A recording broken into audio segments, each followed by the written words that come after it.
So we find these are really fun, and casual players can really immediately get the disc guidance. A little bit more on the hardcore side is our whip weapon, and this is the first time we're showing the whip weapon in public. We're going to use Jak as an example. Every character, all three large characters that you can use, have a different whip weapon with different special attacks and different abilities. Jak's is kind of a sort of a ball and chain with a little sort of an energy ball and chain.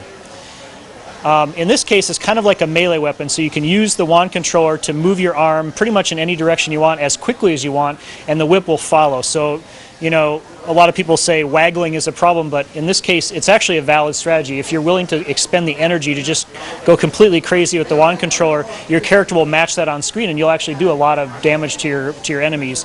But if you take a more tactical approach and, you know, pull the trigger on the wand and flick the controller at a specific target, the ball will travel out, hit the target squarely in the head, and come back and do a lot more damage. So it's kind of your choice. Do you want to sweep across a whole bunch of guys to you know, kind of clear a space around you, or do you want to target one specific guy for like a more devastating attack? The effects on the whip are a little bit preliminary, which is why we're not kind of doing it hands-on yet at the show. But you kind of get the idea. It's really the goal is, like, whatever you're doing with the wand, even if it's like crazy fast or, you know, whatever, the character on screen tries to match it. So you really always kind of get that one-to-one feeling that you're looking for. In this particular mission, Woody's goal is to survive waves of enemies, and you can see on the upper right it's kind of ticking down the number of enemies you have to survive to complete the wave. And for every wave you survive, you get a higher medal when you finish the level. So you could maybe not reach the entire end of this mission, but still get a bronze medal at least and be able to go on to the next missions.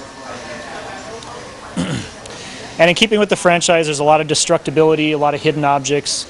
In this game, you're collecting crystals. You see blue crystals flying to the character. That's pretty much the equivalent of the Ratchet and Clank bolts, or the Dark Eco in Jak and Daxter, or coins in Sly. So we kind of took those three and we kind of consolidated into one brand new type of collectible. Those collectibles will charge your special character abilities. Each character has a different ability that they can trigger when they've collected enough crystals, and it varies greatly depending on the character what that ability does. We also have enemies and locations taken from the franchises. You can see we have Deathbots. We've got this particular level takes place in Paris, which is from Sly, and we're running around with Jak. So we've got all three franchises kind of all melded together right here.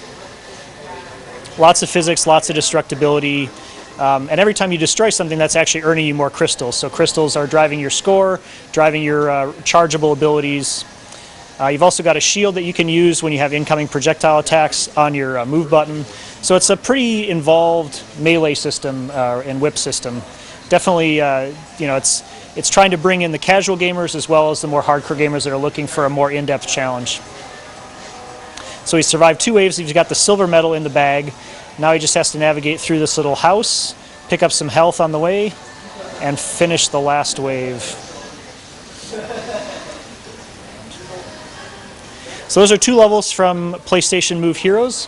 We're also showing 4 other playable levels from Tokyo Game Show, and the game will be out first quarter of 2011.